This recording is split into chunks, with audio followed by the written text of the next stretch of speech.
It's time for another edition of We Welcome Your Teams, a podcast about the most unique job in sport, football stadium announcers.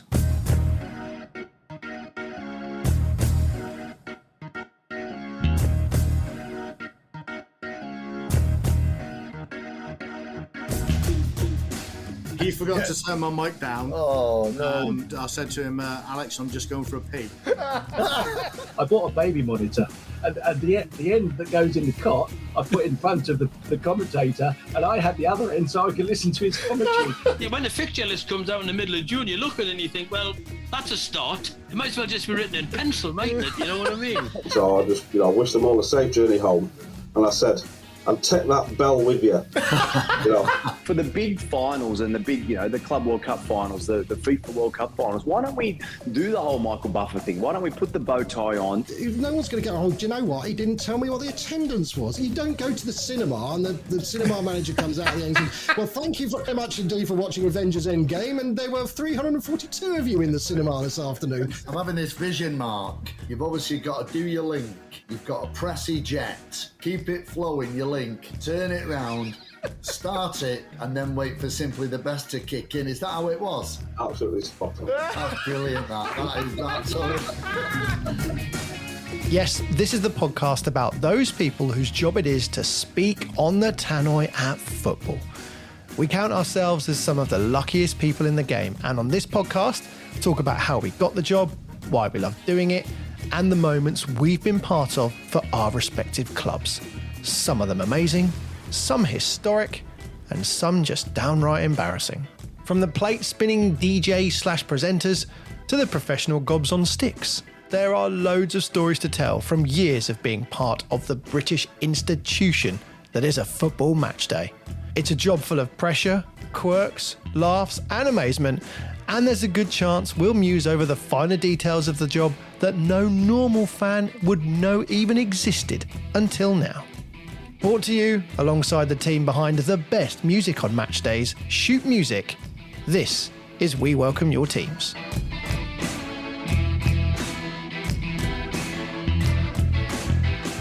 Hi everybody, welcome to another episode of We Welcome Your Teams. Back for what is nearly the spring, and some people might call the business end of the season. There's plenty to talk about. First off, let's welcome our usual co-host to the show, Mr. Alan Keegan. How are you, Al? Very well indeed, Rich. Under the circumstances, it could be a little bit brighter around Old Trafford, but listen, we carry on and we keep waving the red flag. So, sometimes we say, like, around time of recording, Man United aren't doing too bad, but it seems that kind of just tends to just apply here, there, and everywhere, really. By the way, I know you are the voice, obviously, of Old Trafford Man United, but one of our other announcers spotted you recently at Carlton Town. Well, yeah, the mighty Carlton Town. I managed to get involved in a big charity game there with Man United legends against Nottingham Forest legends, and brilliant Sunday afternoon, and the organisers were superb. They got in a proper PA, because it's normally one man and his dog, isn't it, doing these charity games, but proper PA. They had sort of TV cameras. Well, they screened it live, streamed it live, and they had a commentator from the BBC in Manchester,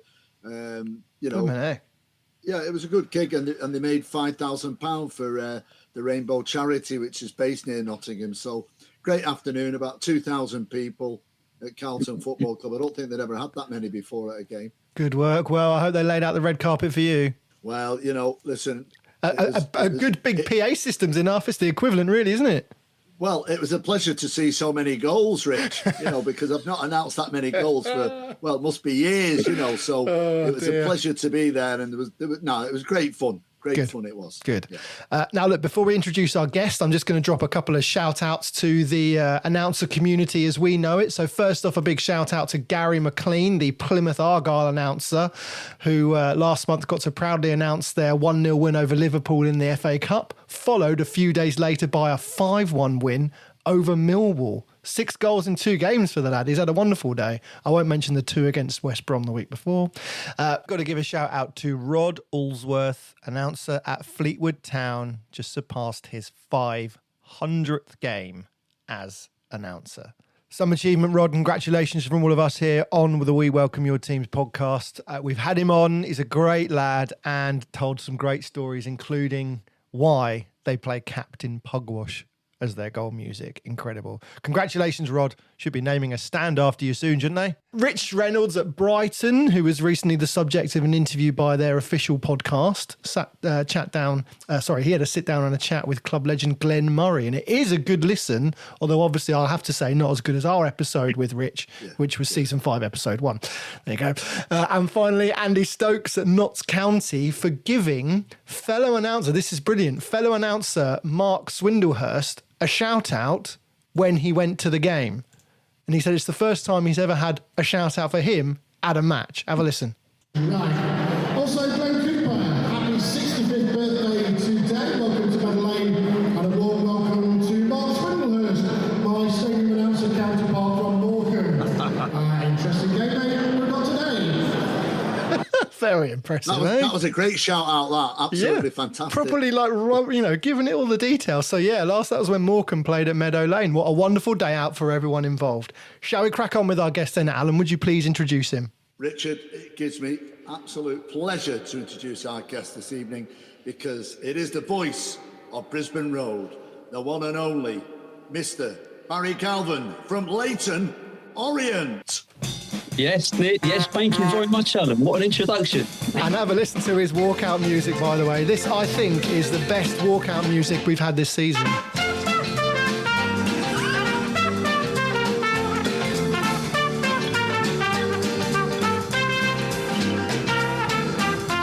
Barry, what on earth is that and where has that come from? And tell me how much that gets the crowd going at Brisbane Road.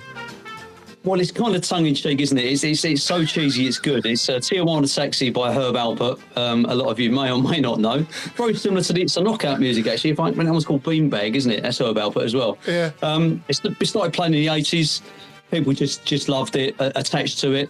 And they tried to change it and they got an uproar. So here it still is, 40 years later, and it's become our thing. I suppose it's much like the Z-Cars thing at Everton. Yeah. And it's just great because, you can choose to go big yourself up and be all power pop and stuff, or you can choose to go down that road. And I much prefer that. It's got character. Exactly. It's definitely got character. Considering so many places change their walkout music to go for Atmos and try and do something with the crowd. Good for you for sticking your guns. So look, welcome to the podcast. Tell us how it all got started for you then. How did you end up in the gig as announcer at Leyton Orient? By accident. I'm a musician. I've been a musician all my life. You've never heard of me. So thanks for buying my singles, everyone. I had a number 56 hit. Number 56 in the charts in 1995, a couple of independent releases.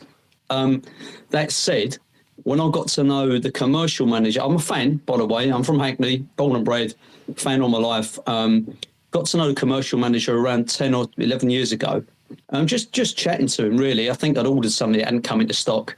And we just hit it off straight away. A guy called Tom Jeffs, who subsequently went to Portsmouth, a really good guy. Just got on with him straight away. And I think we sponsored my company. I've got a company. We sponsored a shorts or some such. So we were in touch. And Tom called me one day and he said, have an opportunity for you. And I said, okay, yeah, fine. And he said, would you want to come into the stadium? And I went, well, I'm thinking, we can't do this over the phone. But I went, oh, yeah, okay. I'll never miss an opportunity to go into Brisbane Road. So I said, yeah, okay, next Tuesday.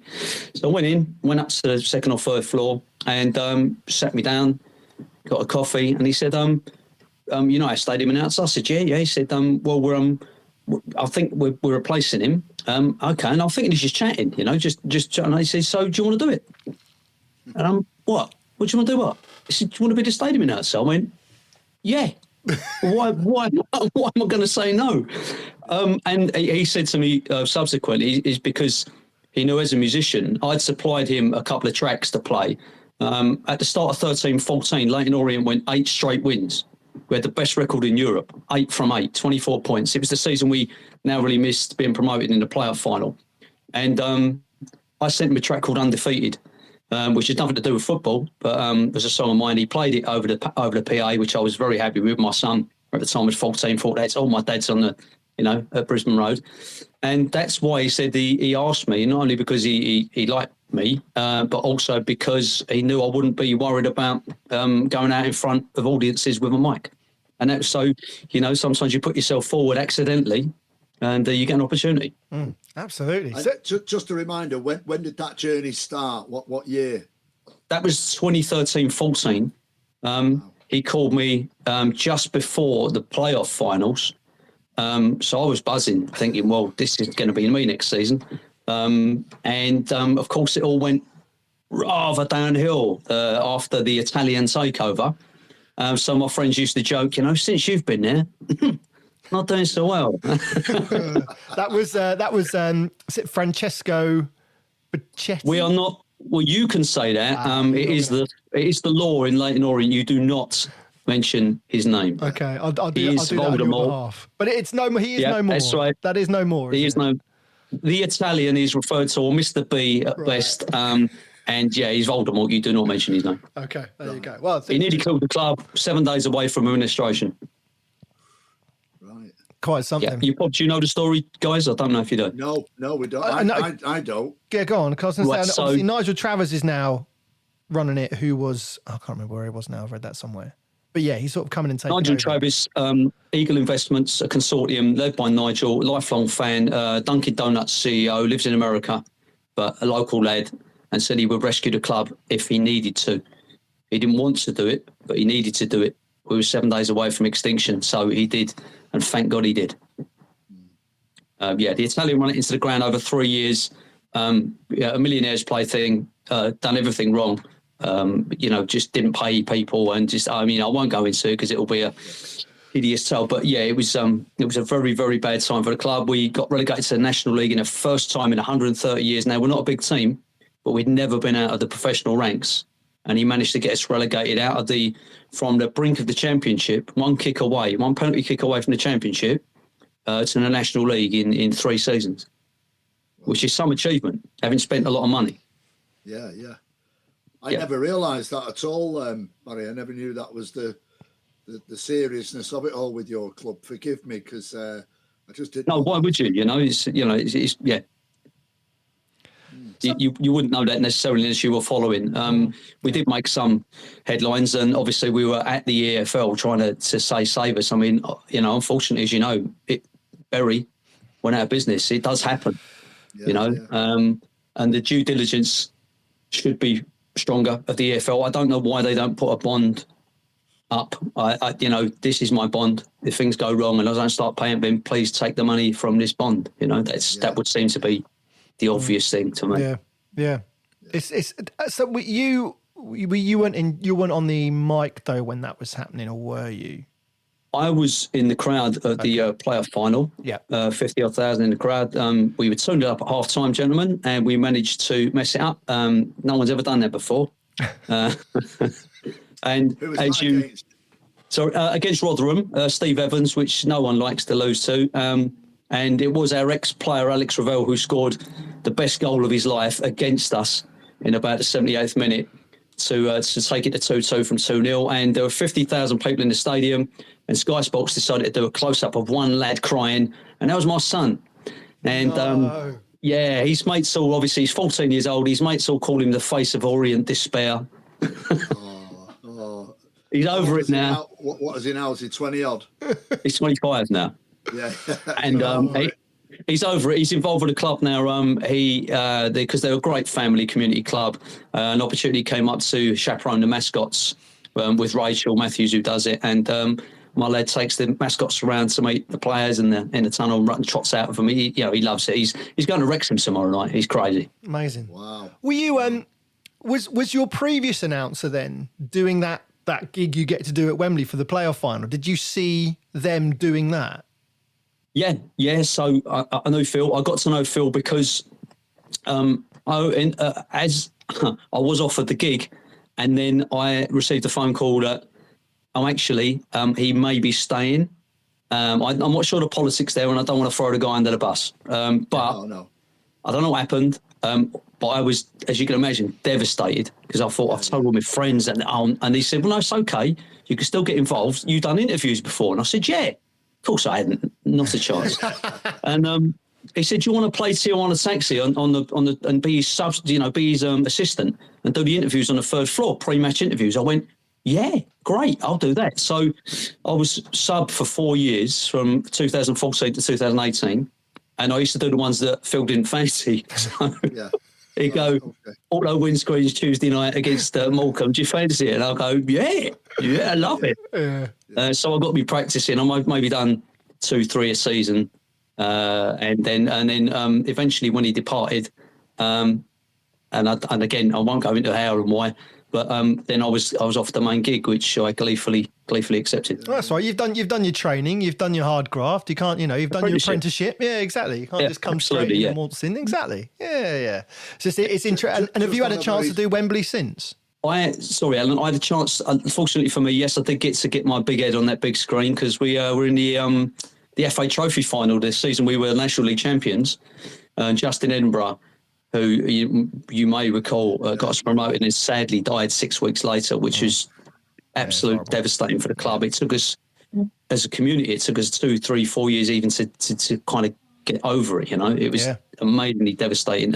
Anyway, at that trophy final, I got to announce the teams. We lost the Fylde 1-0. It didn't really matter. We were champions. We were back in the EFL. And just on a note that is very melancholy note, the last thing I ever said to Justin, I just announced the teams on the big screen, and he'd just done a BT Sports interview, and I walked past him. I knew him reasonably well. We're the same age, and I said, "Justin, just a second." I said, "Whatever happens here today, doesn't matter." I said, "You are a hero to every single fan here. You got us back into the EFL, and don't forget, doesn't matter what happens today, you're a hero." And that was the last thing I ever said to him. And, I mean, if I could have chosen my words, it probably would have been just that, What a great memory and a great tribute there, Barry. Well done, mate. Yeah, I mean, I said it because I meant it. It's you never know the last time you're going to see someone really. And unfortunately, that was it. Well, look, let's get back to the gig. What do you remember about your first, I suppose, either your first sub game or your first proper game when you had the gig? First game was a friendly, July 24th, 2014, when before Phil got, his reprieve, if you like. And they said, "Okay, turn up on this day." Yep, okay. I thought I'd get some sort of basic training or some sort of... I thought I'd shadow someone or something, but they literally thrust the mic at me, said, "This is on, this is off, here's the names. There you go." There you go. And I'm terrible. I suffer with a terrible thing called overconfidence, where I don't get nervous really, even doing gigs and stuff. And I just remember standing in front of the tunnel and looking at Harry Redknapp, Rio Ferdinand, Joey Barton, and I'm thinking, "Oh, right, okay." And yeah, I did get a little bit sweaty palms, but, realistically, I don't want to do down what we do because it's great, but it's talking out loud. I can do it. Yeah, careful. And, and it was great. I really enjoyed it. It was a friendly, I think it was a 2-2 draw, and I was buzzing. And I took some sort of sneaky video while I was out there because I thought this might be the only time I ever do it. And 10 years later, I'm still here, thankfully. That was my first experience. That's cracking. Yeah. Let me just. I can't believe I haven't got a copy of the, the manual of how to be a stadium announcer, which doesn't actually exist. Yeah. Is there one? Because if there is, I'm probably not doing anything right. Yeah. We're all in that boat. Don't worry. Yeah, exactly. How long have you been here, Alan? How long have you been in the chair? Since 2000, 25th season now. Wow. It's been brilliant. If you'd have said to me at the very beginning, you've got 25 years ahead of you, I'd have bitten your hand off, because I'm like the rest of the guys. I love the job. I love the club. Season ticket holder, with my wife, and my kids are season ticket holders. So, brilliant. I just love it. It's fantastic, And it's such an honour, isn't it? Oh, exactly. We all say that. It's an honour. It's a privilege, and, for as long as we're doing it, fantastic. We just love it. And that's what it's all about, So. Because the club is the club, but we're at the sharp end regards the people, the fans hear us, don't they? The fans hear what the club has to say for us, don't they? I mean, obviously we wing it when we're doing all the half-time stuff, and that's another subject I'm sure you come on to, but just generally we communicate to the fans, don't we? And that is a massive honour. Yeah, definitely. Absolutely right. And also I noticed that you're actually listed on the Leyton Orient website. So, as you know, a lot of clubs have, you know, their staff and their contacts and all that kind of stuff. Some of them stop at, you know, the board and that's it. Maybe you get first team manager and ladies team manager. But they go right down to stadium announcer with your position. And I'm pretty sure that's not a standard thing across the board, you know. No, I insisted. No, I didn't. Yeah, it's in the right. I don't think I'd have got short shrift if I don't know it. It's always been on there. Mind you, it did take a couple of seasons. It was Phil for a couple of seasons, but I was still there. But yeah, they do list everyone, I think. Yeah, that's impressive. We're very. I didn't realise it wasn't a standard thing. I'll be honest with you guys. I didn't realise. It's just funny. It will always go to show what a club sees, how a club sees their announcer. Alan, are you listed on the Man United club website as the stadium announcer? I am not listed, Richard, but the nearest I ever got to some recognition like that was the club back in the day brought out a Christmas DVD, and they had different chapters. You know, when you got a DVD with different chapters on it, and the film crew from MUTV spent a day with me, and I suppose in many ways that's where the name The Voice of Old Trafford originally came from, without it sort of being picked up or whatever. And on the DVD, you know, chapters 5 or 6, you've got The Voice of Old Trafford, Alan Keegan, a day in the life of, and all that. And, you know, but I haven't got the recognition of our distinguished friend, Barry Galvin. No, I haven't. Hey, listen, Alan, I'm sorry to say this, but I feel that I can now that I've known you for 10 minutes, yeah? Keegan. It's a very Liverpool kind of name, isn't it? Mate, I've been haunted with it. I've been haunted with it forever, honestly. Well, listen, my surname's Galvin, famous Spurs player from the late 70s. Yeah, so, you know, same thing. But I haven't said that. He's distantly related somehow. We did a family tree, and it's...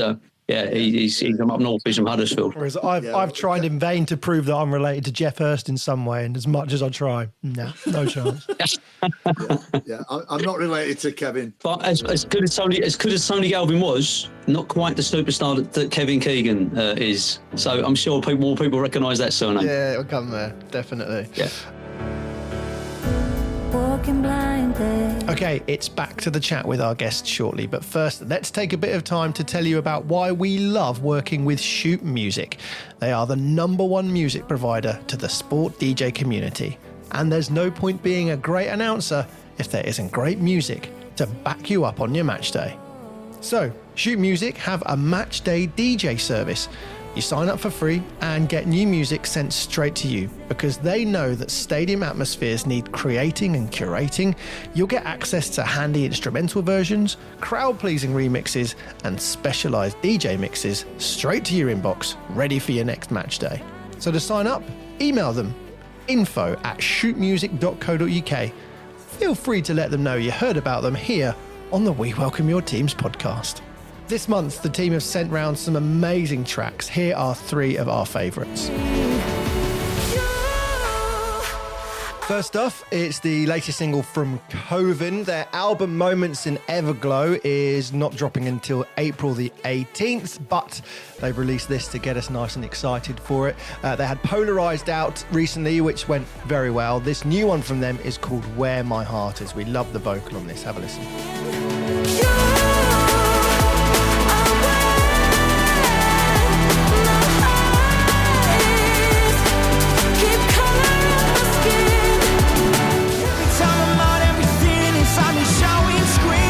And from Galvin now to the K's. This is the year of their second album, Pretty on the Internet, and the new single is Breakdown in My Bedroom. A few times a week I go insane. No, I should leave, but I stay. Where I'm alone to break down in my... And finally, this is quite a collaborative triumph. We've got British maestro Masano, German DJ producer Then, and Italian producer Carlo Whale all come together with a nice little sample from Rui da Silva, if you remember it. If you're old enough, this is Touch Me.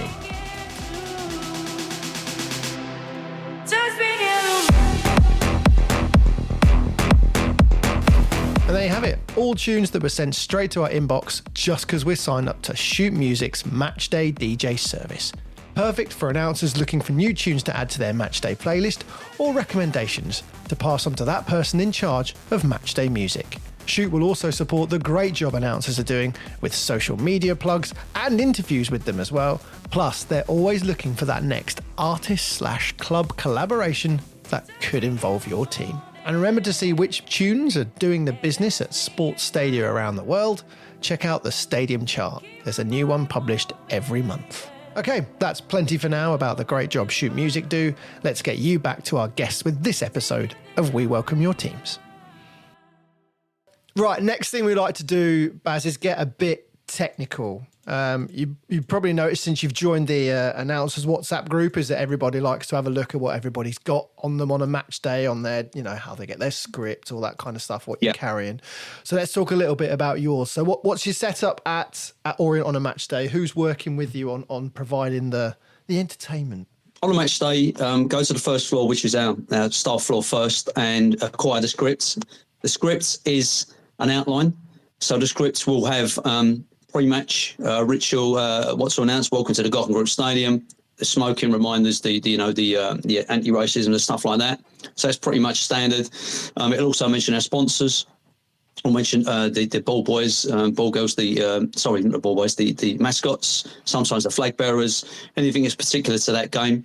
We'll do that kind of half an hour before kickoff. I sometimes waiver it because if there's not enough people in the stadium, I'll wait a little longer. Because I don't want to be talking to no one. But yeah, so there's, and then it'll obviously there'll be the anything pre-match. So anything that's like goal of the season or player of the season will be noted that I'm to interview them when they come off the pitch and they get their goal of the month awards, etc. It's noted. There are no hard and fast rules regards the scripts. It's just noted and trusted that I know these are the facts and that I will deal with it, which is nice that they trust me to do that. And then, half-time birthday announcements are always notated out. Sometimes, the two guys I work with in the media team, George Jones, a recent import from Charlton, I should mention, but he's a great guy, and Tom Short, our Welshman. They're great. They give me as much information as they've got. Sometimes they try and trip me up, gents, by not changing one of the details. So it'll say this afternoon's match when it's an evening kickoff, or this evening's match when it's an afternoon kickoff, and you've got to read kind of a few words ahead. They try and trip you up sometimes. But yeah, that's job. Yeah. And sometimes you will notice that they haven't changed one little thing or two. But as you get experience like yourself, you look out for these things. You slightly read ahead. I always try and make sure that if there's anybody's name that's difficult to pronounce, or mascots or whatever, I've read ahead, so I know that I'm not just stumbling over it when I get to it. It's just standard procedure, obviously. It's just common sense. But yeah, so there is a script, but it's not a word. I don't have to read it Ron Burgundy style. No, nice. Yeah, on the old teleprompter. That's right. Yeah. I've like most people, I've just got the clipboard, which you use. That's it. Yeah, okay. The clipboard. Yeah. It means you need three. You need like a lot of us. You need that third hand to be able to flip the paper over whilst you're holding the clipboard and your microphone. Well, and then there's the time it's raining and everything gets wet while you're trying to read it. Yeah. So yeah, it's not a perfect science, that's for sure. You need the folder, Barry. You need the folder with the plastic sleeves, and you can put them in chronological order. I did have one of them, and I got fed up flipping it backwards and forwards, so I went back to old school. But it hasn't. Yeah, I know. Cocky. It's the first bad word we've had said about the old Alan Keegan leather-bound folder. Oh, mate, honestly, it's. Is this? Are they available in all good resale outlets, Alan? Yeah, reasonably priced. I can give you a good link. In fact, I must put the link in the WhatsApp group. Yeah, discount. Not before you put an affiliate on it, just to make sure you get a little collection off the back of that. I certainly would. Absolutely, yeah. I'm still going back and forth between clipboard and iPad. Ever since I got given a script that was landscape layout, I freaked out a little bit. So I went back to my iPad. But it's not the same when you're adding those little extra bits when you need to be flexible and just chuck those extra bits in on the time. It's just doesn't do it. But I don't feel I can go. I do feel if I rock up with a leather bound folder, I think people will start seeing me differently.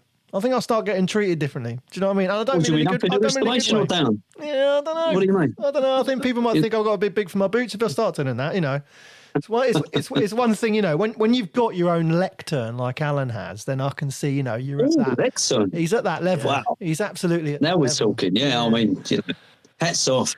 I'm nearly able to give a sermon at the games. If you see the lectern, it's beautiful, and the odd the pulpit of dreams. Yeah, exactly. The pulpit of dreams. Yeah. Every now and again, when an away player isn't happy with a decision from the referee, it gets studied. It has happened on a game where. Oh, has it taken a bit of abuse, right? Yeah. There's a little mark on it. I must send it to you, Rich. Put it on the WhatsApp group. There's studs mark on the side of it where somebody wasn't happy where we scored a goal or a decision, and they took it out on my little lectern. Boy. Yeah, it shouldn't become a target for that, but that's just what happens at Old Trafford, isn't it? And not so much these days, especially from the away team. The away team are normally fairly happy these days, aren't they? Well, yeah. Nothing to complain about from the away point of view, no. That's another dig. Yeah, exactly. I'm counting them up here. Don't worry, I'm counting. Hey, listen, how often do you think an Orient fan gets to dig at a Man United fan? It's once a decade if you're lucky. So please allow me. Yeah, listen. I've become a punch bag. I'm used to it at the moment. I just soak it in because there's absolutely no defence. Where really? Are you during the game, Barry? Are you in a PA room or are you pitch side? How does it so work? we have a tunnel room. We've got a fixed mic in there in case things go wrong with a roaming mic. But I do have the gantry, which is where all of the media goes. So you've got the TV, the analysts, and all the associated press. Now that's an open face gantry, so you get to watch because in the tunnel room it's just like you watch it through a big telly because it's got glass. Yeah. And I don't like that because you don't get the atmosphere, and not only that, you don't get as many people to give you a second opinion if something's gone off of someone's elbow or whatever. Yeah. So I go to the gantry. Who scored it? Who was it? Who was it? Oh, I've got a story about the Man City one. If you want to hear it, I won't do the swearing. I'll say bleep. But build it up. When Jamie Donnelly scored a 40-yard worldie against Man City to open the scoring in off the underside of the bar. Now, it did touch Ortega, right? Now, yeah, so one of the analysts said to me after we'd all gone batshit and obviously jumping about crazy. Now, I tend to let the crowd die down before I announce, so you get another cheer. So I've learned that as I went along. So as it died down, the analyst said to me, actually, it was an own goal. And I went, bleep that, give me the mic. Goal scorer for Leyton Orient. Definitely. There's no way it wasn't going to get announced as an Orient goal, So that was really enjoyable. I shouted at the top of my voice, that bleep. Wait, get the mic. And that was incredible, yeah.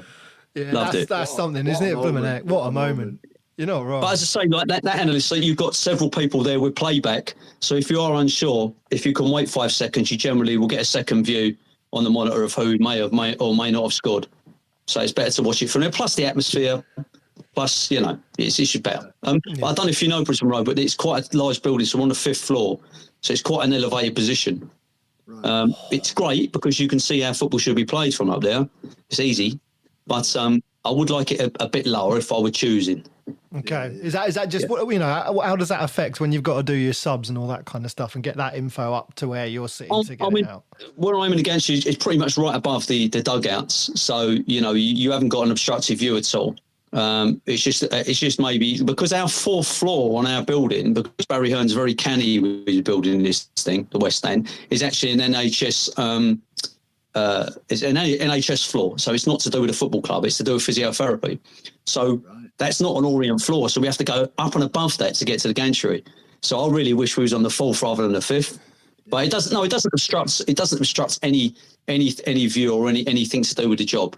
It's just that's from a personal point of view. Now, you guys are used to being in big stadiums. Brisbane Road is 9,300, and it's a compact stadium. And every view in the ground is a great view. What about music and everything that you put together sort of pre-match? How constructed have you got everything, like your 15 minutes to go and all that kind of stuff? We do request the fan base to get involved and choose music for particular match days. And we get quite a few suggestions on that. You get some silly ones, but you get some really good ones as well. Mm-hmm. So we do have a kind of like a very lead up to the game. We tend to play London Calling just before kick-off, and we tend to play Brisbane Road, which is a local band who recorded that 30 odd years ago. That tends to get played just before kick-off, as almost towards the teams coming out. My own song, E10, I wrote for Orient Hour, does get playlisted sometimes, but as I said, I have to wait for people to request that. I can't put it in myself because it's a little bit egotistical, so I don't do that. But that does get played. Though, you may be the first announcer we've spoken to who has their own song in the pre-match build-up. Yeah. I can't think of anyone else. Yeah. It could be, I suppose, yeah. But as I said, I got the gig initially being a musician, so it's like, it's not. They know that. Yeah, they know that. But you can't slip it in. You kind of have to. I'll tell you what, right, on the third floor, when we do our, I do the pre and post match. I don't know if you guys do that, but I do the 2 o'clock interviews. I do post match afterwards where we, the corporate hospitality is.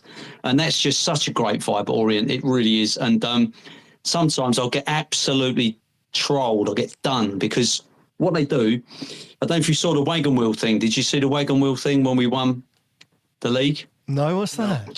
I'll tell you about it in a sec, but they know I'm a musician, they know I'm a guitarist, so they say, bring the guitar, we'll do this, and I go up, and as soon as and they ask me to do it, and I'm quite happy to do it, and as soon as I get the guitar and I go towards the plinth, right, they go, oh, he's bought his guitar, and they absolutely, they David Brent me, they throw me right under the bus, as if it's all about me, and I say, they asked me to, they asked me, and then people laugh. It's just a bit of a joke, Yeah, it's kind of totally unprepared. Oh, here's my guitar. Yeah. Yeah, it's the Ron Burgundy flute out of the pocket thing. He went home to get it, that kind of thing. Yeah. But the story about wagon wheel, gents. If you're interested in this sort of thing, it's what we're here for, I think. Give it a roll, yeah. So we got promoted from League 2 to League 1 as champions on the Tuesday night. We were at Gillingham, and if we were to do better than Salford, we were to be promoted that evening with a couple of games to go. Not champions, but promoted with 2 games to go. So we were there. We were losing 2-0. Oh, dear. It's all going to go wrong. Leyton Orient, etc. We're trying to get out of that mindset now because, people leave that behind. But all of a sudden we hear that Salford are losing. So it's all still back on. If we do better than them, we're up. We're being promoted. And all of a sudden the lights go out. The lights go out at Gillingham, which is unusual, but it does happen, doesn't it, every now and then. The floodlights go out. We've all got our torches on. We're all on our phones waiting for this result to come in. And it comes in and we're promoted.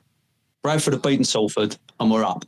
And it was a strange, surreal moment because everybody's celebrating in the dark at Gillingham, 2-0 down. The players are off the pitch and we're all going mental in the stands. It's just, you couldn't make it up. It was just so weird. It's such a weird way to get promoted. The floodlights come back on. Team come back on. They spend the first minute all congratulating each other while the ball's being kicked around behind them. And they just literally play this last 6 minutes of a game or whatever, just knocking it about. Gillingham won. I mean, actually, if I was another team, I'd have been a bit annoyed because we weren't making any effort to do anything. We're promoted. We weren't going to get 2-0 back from 5 minutes to go. Anyway, afterwards, in the dressing room, big celebrations, and the male media team are really good. And there's this thing called wagon wheel. They just kept putting it up all the time, wagon wheel, wagon wheel, wagon wheel, and the guys celebrating in the dressing room. Now, I have been of an older, I suppose like most of us, I'm in the 50s, and I'm thinking, okay, the young guys, it's going to be drill, it's going to be drum and bass, it's going to be something, that I'm not into. And I kept seeing people commenting on it, so I clicked on the actual audio, and it's a Darius Rucker song from Hootie and the Blowfish. And it's country. And it's so strange to hear all these young men singing this country song as a celebration in the dressing room. Literally, this is on the Tuesday night. I heard it on the Wednesday. I got my guitar out, David Brent, and I thought, that's 4 chords. That's easy. Yeah, so I worked it out, just quickly run through the first couple of verses. And I rang the media manager at the time, a guy called Luke Manborn, on the Thursday. I said, Thursday, if we win, Luke, on Thursday, we're champions, right? He said, yeah. I said, well, why don't I bring my guitar? I said, and we'll go down and have a sing-song in the dressing room, do wagon wheel. And he said, and bless him, he went, what's it going to be like? I went, look, I said, if it's no good, don't put it out, it's not going to be live. I think he thought, is this guy an idiot? But went down to the dressing room, we won 3-0. I went down to the dressing room. We were champions. I turned up as the celebrations were in full flow. And I said, guys, and they all looked at me like, what's happening here? And I said, look, sorry, Darius Rucker couldn't make it today, but substitution coming on, and I substituted myself on instead of Darius Rucker, for a bit of a joke. Oh, brilliant. Yeah, obviously. And then started playing Wagon Wheel, and they all joined in, and they all covered me with beer and champagne, and the ceiling tiles went, and it was just a tremendous, one of the best, I'm not like lying, guys, one of the best days of my life. It was, to be in the dressing room celebrating amongst the players was incredible, and being part of it. And it went viral. I think we had, I don't know how many millions of views on YouTube, but it's there. If you put Leyton Orient celebrate Wagon Wheel, and it's me in the dressing room with my guitar getting absolutely smashed with the players, and yeah, really, really good moment. So that's something to celebrate. That was. Yeah. So, favourite moment as the announcer? Without a doubt, yeah, without a doubt. I mean, I'm very, very lucky to be able to announce us as champions twice. So 18-19 and then 22-23. As my son points out quite sarcastically, he said, yeah, Dad, stadium announcers normally die in between Leyton Orient being champions. I said, yeah, they do. So I'm very fortunate. So yes, 18-19 was special, although that was a 0-0 against Braintree. It shows you how far we've come. But it was a special moment. And to that point, that was my favourite moment. But then to celebrate with the guys in the dressing room, having a sing-song, yeah, that'll take some beating. Yeah. And who is your, I'm just thinking about the current season, who you've got on board. Who's your most syllable-tastic player to announce when you score? Syllable-tastic. Who's got that name? So I've recently been gifted Adam Armstrong.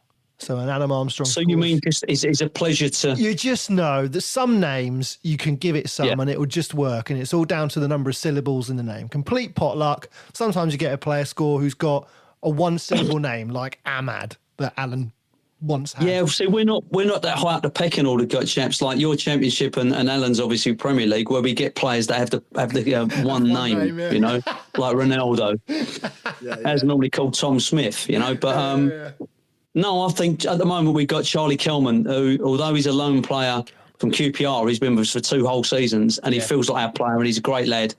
And I just like getting, I like getting my gums around that one, just Charlie Kelman. It's just, and he actually saw me on the stairs afterwards, and I said, Charlie, you can't beat a last-minute winner. And he said, I love the way you say my name, and that's a compliment. I like that. It's brilliant. Yeah. How often do you get that? When was the last time a player came up to you and said they love how you say your name, Al?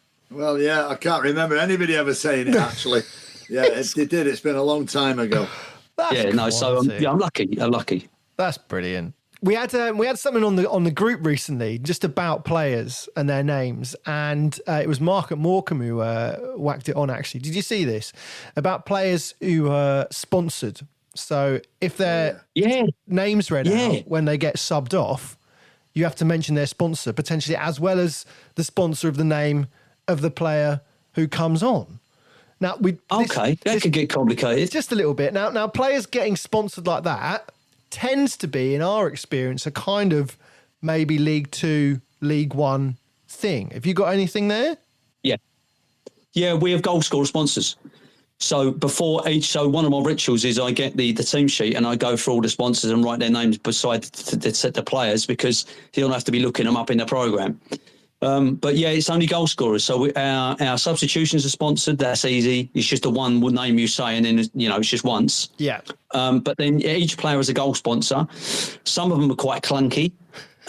James Foss Estate Agents and Adam Owen Landscapes and stuff like that. But some are nice and easy. So easy Clay and stuff like. At what point do you read that then? Is it after you've said their goal scorer, number, name, and then sponsor? Yes, so goal scorer for Leyton Orient, sponsored by Rethink Productivity, number 7, Dan Ajay, that sort of thing. Nice. So that's the and Ajay. There's a point about what we do, chaps.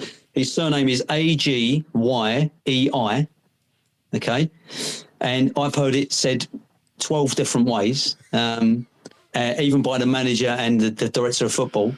But it's Ajay. It maybe look like Agyei or Agai or Agay or Aggie or whatever. But I asked the guy himself, because I thought there's only one way you're going to find that. And I do often try to get to the player to say, look, out of respect, And we had a player called Aaron Drinan who got called Drinan for best part of a season and a half before he actually said to someone, "Do you know it's Drinan?" So, always nice. You ask him and get him in. Alan, I saw that picture you said of the United women versus Crystal Palace women team sheet you had to do a few weeks ago. Yeah. Wow.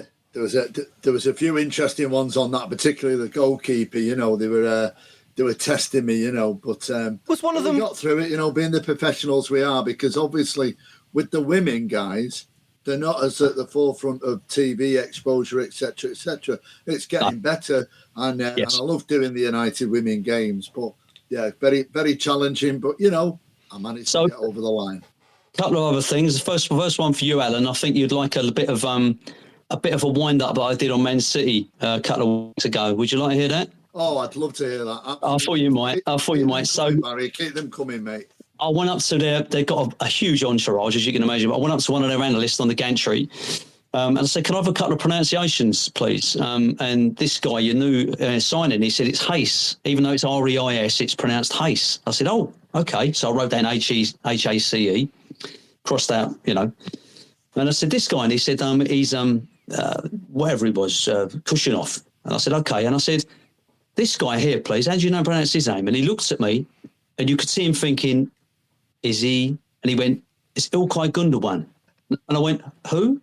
And he went, "Ilkay." I went, "Ilkay." He went, "Gundogan." I went, "Not Gundogan." He went, "No, Gundogan." And he could see him thinking, "Is he winding me up?"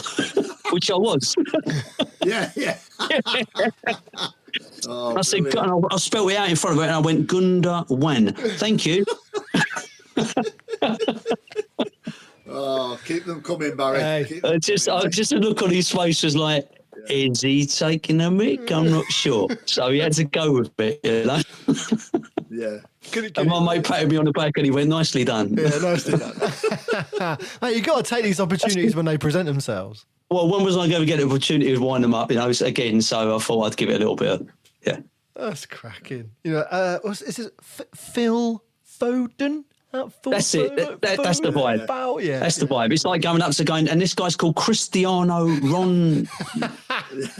It's that sort of thing, yeah, nice. And amongst all these wonderful moments you had, including on the guitar with the team in the dressing room, any moments you'd rather forget? Any little slip-ups and stuff that still haunt you? I like most people, I've made the odd mistake where you've got, I didn't know mouse man in a match. Nothing horrendous. Actually, there was one this season. We all have stress dreams, right? My stress dream manifests, even though I am quite confident, is that dream where you're meant to be at Leyton Orient and you're not there. Yeah. And it's kickoff time and you're outside the ground or you can't find the entrance. You have that stress dream, yeah? I don't know if you have it, but I do. And it happened because I was on the pitch and our mic is having a little D, but you have to turn it on and there's a slight delay and you can't have it on at all times, otherwise everyone hear you chatting. So you have to turn it on and there's this 3-second delay. So I see the ref walk out of the tunnel. I give the signal to play Tier 1 taxi. I go to turn the mic on. Nothing. I'm trying to turn it on again. Nothing. The refs were almost upon me and I could feel the distress, like, what am I going to do? And about the fourth time of asking, it came on. And I managed to, quickly blow out, "Please welcome the teams to the pitch," But yeah, that did happen about 4 games ago. I don't know why. It's been fine ever since. But I still got that little bit in the back of my mind there. Every time I touch the button, is this going to happen again? So if you're listening, Mark, definitely. That's the CEO, by the way. Right, yeah. Who's another great guy. Yeah. Perfect guy, yeah. Oh, man. But that's been the worst I can remember for stress. And yeah, I've got a couple of names wrong and stuff, but nothing untoward. Well, look, let's get to it. That the big final question we ask everybody. I know, we already spoke about how much the gig means to us and what life is like. Being an announcer, what for you is the best thing about it, Baz? Seriously, it's going to sound really cheesy, but Leyton Orient is a real rooted community club, family club. It's just, it's my happy place. And as a I'm not going to say failed musician, well, as a musician that never quite hit the heights that I maybe felt I could have done, as there's a lot of people who say that, I'm not trying to, but I found my my stage, and I found where I can be happy and appreciated, and it's at a club I love. If it was doing this for Gillingham or Charlton, it just wouldn't mean anything to me. You know, it really does mean that much. It's you know, that's why you have these podcasts and stuff, because people will know exactly what I mean by that. Mm-hmm. Yeah, no, it doesn't sound. I hope. No, you're right. It doesn't sound any different to anything anybody else feels about this gig we get to do, and the some of that. Oh gosh, yeah. I mean, I've loved having you on tonight, and I've loved hearing about all those stories. But the thing I'm going to take away the most and put it back to the rest of the announcers group. No, I want to ask everybody about their stress stream, like stadium announcers' stress streams. Because they all roughly come in and around where you described. Well, yeah, because it's we must all have them. Of those things of like when it's match day, you don't realise. Most people, you're sat at home watching telly. Yeah, most people it's like naked at work. For me, it's like I've got to be on the pitch and I'm outside the stadium, or you know, that's. But I suppose it's because I love doing it and I don't want to mess up. Yeah. It is. I still at the minute. I haven't done the radio properly for about 5-6 years, but I still get the stress stream of missing the alarm or getting into the studio and it's not working as the news is clocking in and I can't switch over from network. But that's something very niche for a lot of the radio guys that probably won't recognise that. But aside from that, yeah, not fun. It is turning up and your mic not working, or I don't know, getting locked outside the stadium. Never happened to you, has it, Alan? Yeah. Not really, no, mate. Yeah. I mean, there's a few entrances, but no, that's one I can't claim to. I've always been able to get in. Your stress stream, Alan, yeah? Yeah. Is it being 15th in the Premier League?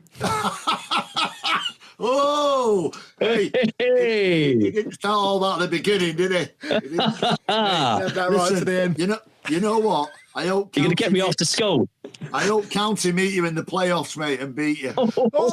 Listen, no. Hey, gloves are off. We beat Stockport 4-1 at their ground, but they did do us 1-0 at ours. They did get us 1-0 at ours. But listen, you know, I'm fair play to you. Fair play to you. Stockport County, yeah? We'll see you in the playoff finals. Yeah. Well, Kenny, the announcer, is a legend. He's done it for whatever, 30, 40 years. We've had him on here. Yeah. And but when he can't do it, they come to me. And I fill in at County for it. Right. Yeah, it's very close to my heart. So somewhere along the line, our paths will meet. That'll happen. I'm sure they will. I'm sure they will. As I say, you know, we'll try not to Chinese bone each other. Let's keep it civil. Alan, thank you very much for being with us this evening. Good to speak to you as always. Absolutely brilliant, Rich. Absolute pleasure. Barry's been absolutely top draw. I've loved his stories and he's been absolutely superb. So long may he continue as the voice of Brisbane Road. And we should make it a thing that everybody has to come and have a story about dissing Man City when they come on the podcast now. You're not allowed on unless you can tell Alan a good story about Man City. Yeah. Don't dismiss that. I mean, that was just brilliant, that, mate. Absolute pleasure, gentlemen. Thank you very much. And up the O's. Yep, cheers to Baz and cheers to Alan, as always, as well, and to you for giving us a listen. Huge thanks to Shoot Music as well for their support. They're always looking for more matchday DJs and announcers who want to get on their free matchday DJ music service. So if you want some new tunes and special versions to add to your playlists, then give them an email, info@shootmusic.co.uk. On Twitter, we are @AnnouncersPod, and on Instagram, we are @WeWelcomeYourTeamsPod. So get in touch with us and tell us if your announcer should be a guest. Until the next time, we'll see you soon.